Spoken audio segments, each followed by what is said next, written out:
all know that a debut in WWE can make or break you. I mean, go back to WrestleMania 41, Joe Hendry turned up and totally changed the game. I know everybody wanted to talk about him being buried, but go look at the statistics, the numbers, I think he's gonna do all right. Sadly though, this is not always the way, and while I'm sure the intentions are good, poor individuals get saddled with such stupid gimmicks, well, it's already the beginning of the end. So let us go through 15 of these. My name is Simon Miller, sit down and let's go. Number 15, Mordecai Huffs and Puffs. So Mordecai, when he was coming into the WWE, got the big old treatment because there were a ton of vignettes, and it was made very clear eventually this guy is wanting to go face to face with The Undertaker. I mean, that's not a bad plan to have. Judgment Day 2004 is when he popped up in the ring for the first time, and he took on Scotty 2 Hotty. Of course, he got the decisive win on pay-per-view, and everybody was like, all right, here we go. Because while Mordecai versus Scotty 2 Hotty only lasted around 3 minutes, there was an issue in the sense that management felt like the heel had sold too much, especially because he was meant to be a monster. In interviews ever since, the real-life Kevin Fertig, who was behind the character, explained that he was caught between trying to work an Undertaker slow plays, oh my gosh, I'm a zombie now, while also accepting it was 2004, we gotta pick it up the pace. In the end, it just meant that he didn't come across as the special entity that the hierarchy had hoped. And you know the deal. If you don't do exactly what you're meant to do on day one, well, it's a little bit of an upwards battle. Judgment Day went down in May, and if you can believe it, Mordecai was back in developmental by July. I mean, that's like 2 months. It's only fair to say that Michael Cole and Taz on commentary did their best to get him over, and also he really should have been given a round 2. I mean, you know what can happen sometimes. You try and hit a home run, and instead you strike out. WWE did not do Mordecai any favors either, though, because surely somebody must have gone to Scotty 2 Hotty and said, hey bro, you gotta get some licks in. And imagine it the other way. Mordecai gets in the ring, and he hit that weird Razor's Edge style finish within 10 seconds. More people probably would have taken notice. The gimmick was always going to be a struggle too because it was so much like the Dead Man.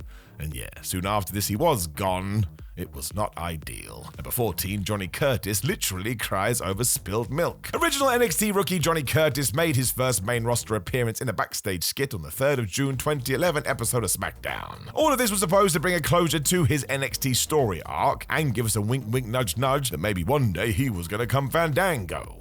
I mean, he wasn't quite the ballroom dancer yet, but even then, surely we could get this correct. Well, the answer is no. Because on this SmackDown debut, he bemoaned the fact he wasn't getting a promised tag title shot alongside R-Truth by quite literally crying over some spilled milk. That's right, he was given a gag, and nobody thought this was funny. Curtis even had to pour this milk into a big saucer and then tip it over, and yes, he was actually pretending to cry. What's even worse is that if you didn't watch NXT, you'd have no idea what the narrative between Curtis and R-Truth was, so you'd just be sat there scratching your head. How could you possibly have invested in it? The date is important because in 2011, Vince McMahon was desperate to try and show that all of his wrestlers did have some sort of personality, and yes, most of the time we did have to have awkward skits like this. Most of them did feel forced, and if you wonder where the stereotype of why can't NXT rookies get caught up properly, well, it all started around here. To say it was counterproductive is an understatement, which is why it is a plus he found Fandango.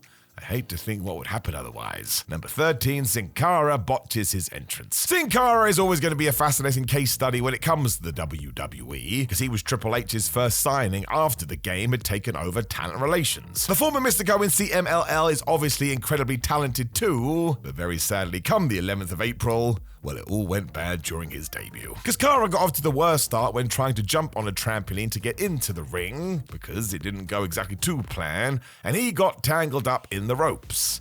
Now imagine you are seeing the man for the first time, kind of just made you raise an eyebrow. It got even worse because of course WWE was known for this kind of comedy, so some individuals thought this was part of the plan, and that maybe Cara was meant to be a joke character. He was not. Things only got worse from there, I suppose, because his confidence was hit, because every single time he was in the ring, it was like he was cursed. Something would always go wrong. Before long, there was definitely a separation between WWE and Sin Cara because they just could not get on the same page, and when eventually things did calm down, well yeah, it was too little and too late. His matches just didn't feel special at all. I admit the first time I saw Sin Cara's entrance live, I was totally blown away by it, because I didn't even realize he was using a trampoline. Yep, I thought he had enough power in his legs to jump over the top rope, and that makes me an idiot. In hindsight, that probably would have helped here. And thankfully, ever since Mystico has gone back down to Mexico and refound his feet, but he probably doesn't want to talk about the WWE stint ever again. Number 12, Edge injures his opponent during his debut. So the WWF, as it was at the time, must have seen a lot in Adam Copeland, because before he did debut on TV, we got a lot of video packages. Now, originally the gimmick pitched by Vince Russo was to have Edge as a mute. Thankfully, eventually somebody realized we can't do that because a lot of wrestling is talking. This brings us to the 22nd of June 1998 Raw, when Edge did make his debut. And man, this did not go to plan. Edge was facing wrestling journeyman Jose Estrada Jr., and after a dive went wrong,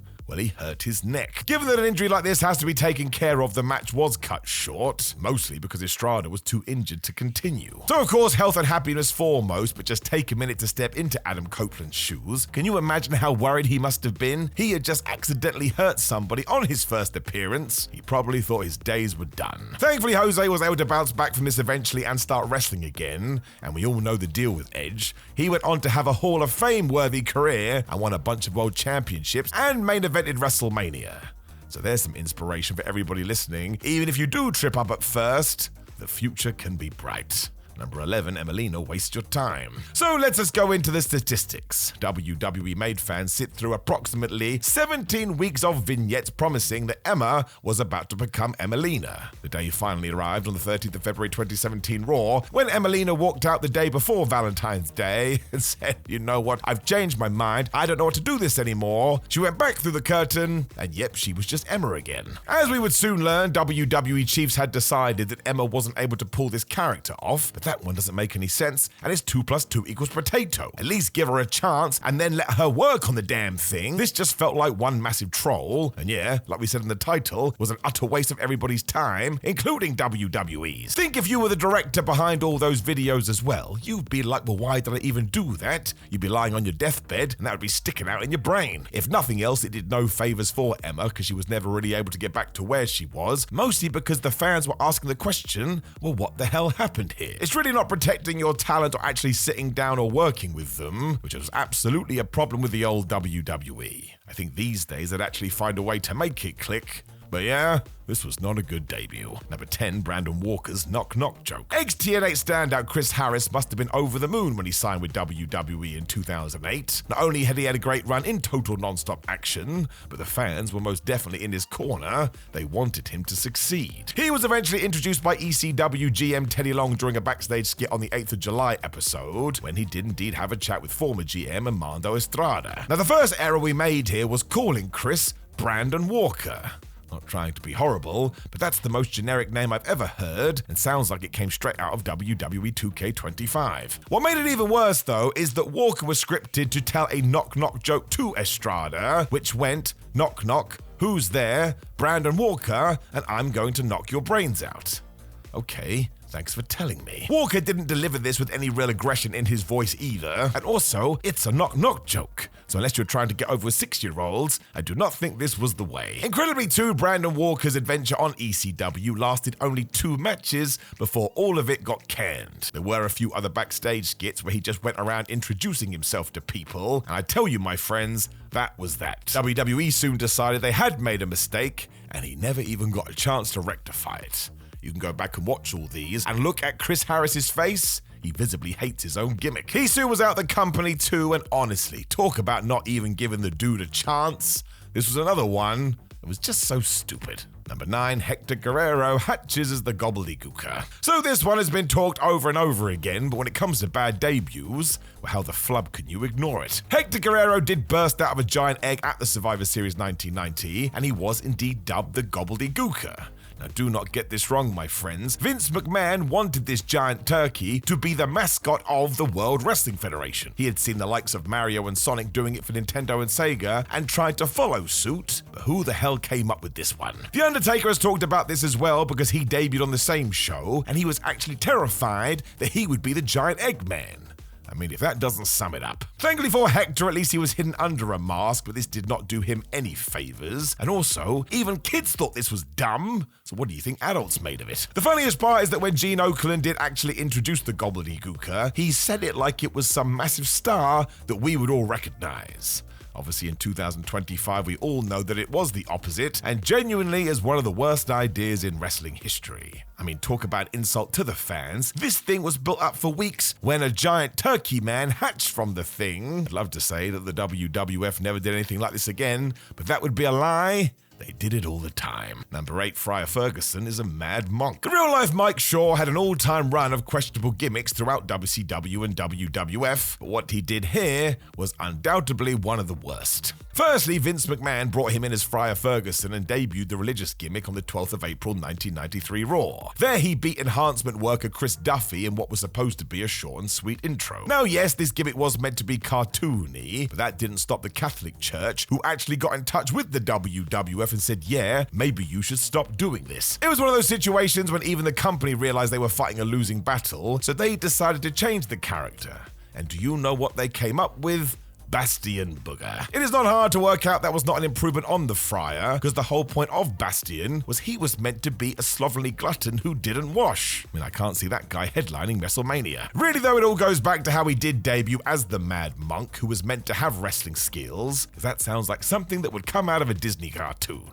This first squash match didn't really do anything for anybody either, and you could tell that Ferguson was sort of struggling with his knees. Probably shouldn't have been in the ring to begin with. So it was just a bad idea that got worse and worse and created a bunch of controversy. You'll be not surprised to hear this one didn't last very long either. Number 7, Retribution changed literally nothing. So during the COVID pandemic era, WWE thought they should come up with a brand new group, which is why on the 3rd of August 2020, Revolution debuted by setting fire to a generator. We were then told they were nothing more than a bunch of thugs. Here was Revolution. Days later on SmackDown, they beat up some officials and cut the ring ropes with a chainsaw. And listen, I can't tell you any more about that. I don't know why they did it. Soon the members did explain to us that they were sick and tired of being overlooked on NXT and wanted WWE contracts when we gave them names such as Slapjack and T-Bar. I mean, why on earth were they never taken serious by the WWE universe? There was also a massive plot hole in this because clearly they had contracts. Otherwise, how would they be on television to begin with? Now, when you go through the individuals in the stable, there was mad potential here, but WWE just gave them such a dumb story. And even when Mustafa Ali was revealed to be the leader,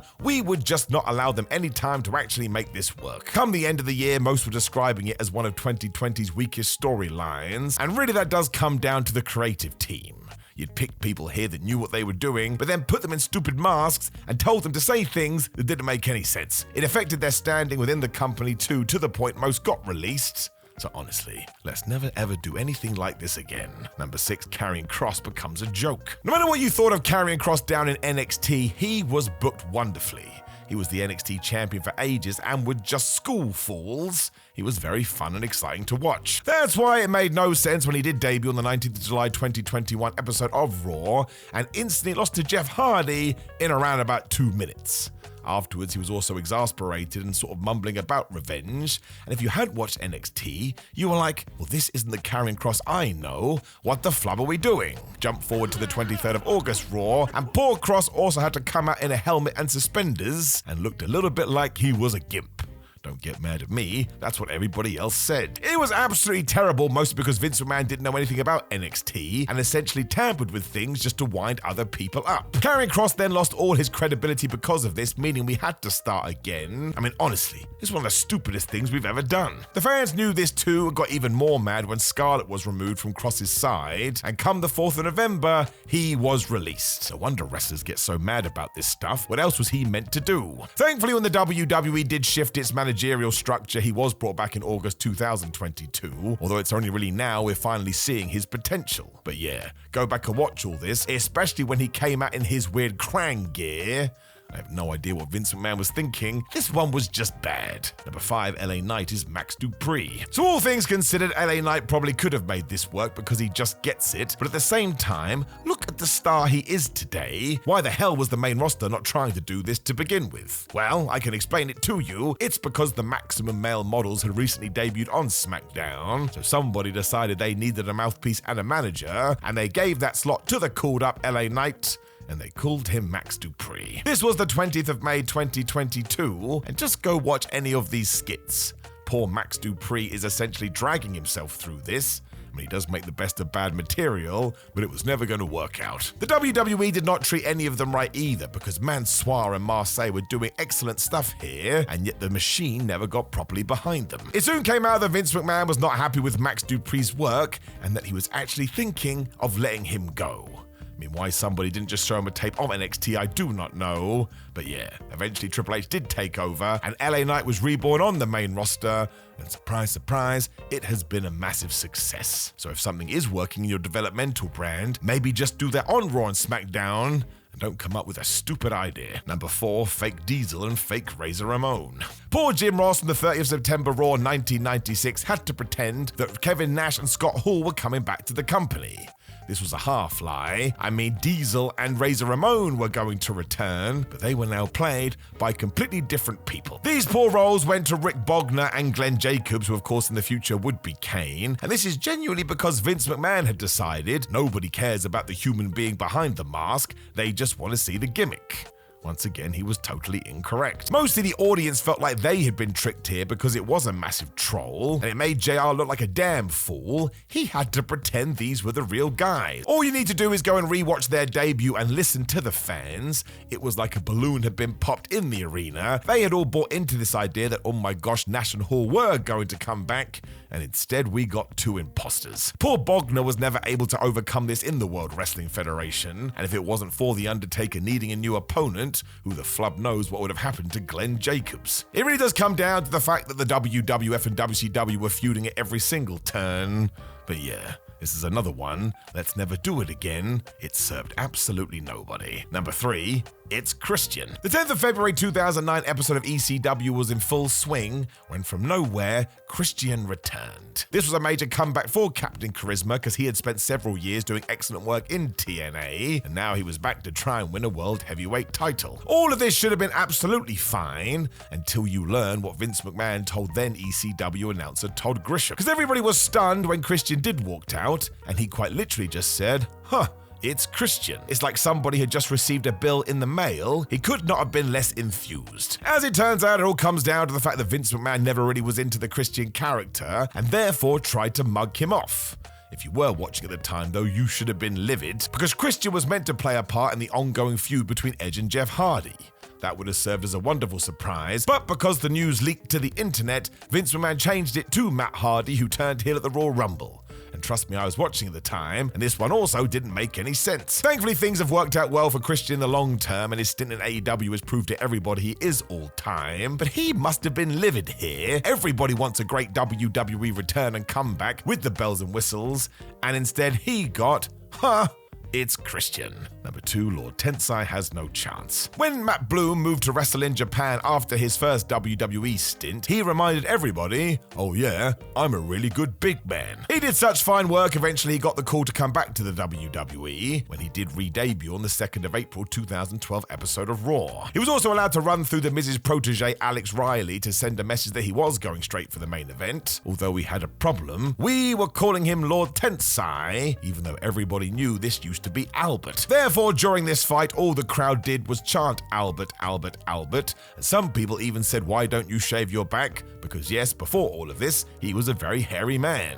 You also have to ask the question why he had Japanese writing all over his face, and I would suppose it was because he did go to Japan, and that's all Vince McMahon could come up with. He was also programmed to feud with John Cena, but I can tell you that didn't get anywhere, because this was just a flop of a character. We should have just brought Matt Bloom back as Matt Bloom and let him run through people. Instead, we had to give him an over-the-top gimmick. Before long, he had become a comedy character as he teamed with Brodus Clay, which is why today I'm glad he's in the NXT Performance Center and absolutely smashing it. Bloom clearly has lots to give to the wrestling industry, but you have to give him good creative to allow him to shine. We never did that, which is why I implore you today to go to Japan and watch his Giant Bernard stuff. You will not believe it. It is a total 180. Number 1, DDP is the stalker. So please do get this straight. When WCW was smashing all records and was on top of the wrestling industry, Diamond Dallas Page was a major reason for that. People love this guy. When he won his first world champion too, there was genuine joy in the crowd, which begs the question what the hell Vince McMahon was thinking when eventually he jumped ship to the WWE. This was after WCW had been bought out and Dallas had years left on his contract, but he wanted to make something on himself, so yeah, he opted out early and debuted on Raw on the 18th of June 2001. 2001. He got a massive pop when he removed his mask as well, before we all realized, oh my gosh, he is actually going to be the stalker who is going after The Undertaker's wife. Because before all this, we had seen somebody in the bushes of The Undertaker's property quite literally stalking him and his wife, and it really was just too much for fans to believe. Everybody knew that DDP was one of the best guys going. Why the hell would he choose to do this? It got even worse when they eventually got into the match because The Undertaker absolutely killed this guy. And dare I say it, Vince McMahon did not know what he had. It really did feel like there was some sort of worry that maybe DDP would be more over than the official WWF guys, but who the hell cares? We were all going to be on the same team at the end of the day, and as a massive Paige fan, this still stings. It was not the right thing to do, and I'm going to say it one last time, it was really, really stupid. Know of any other debuts that absolutely wrecked people? Let us know in the comments below. Before you like the video, share the video, and please do subscribe. You can then click the video on the screen to learn even more about professional wrestling if you so wish, but otherwise, my friends, I appreciate you. Have a wonderful day, and I will talk to you again soon.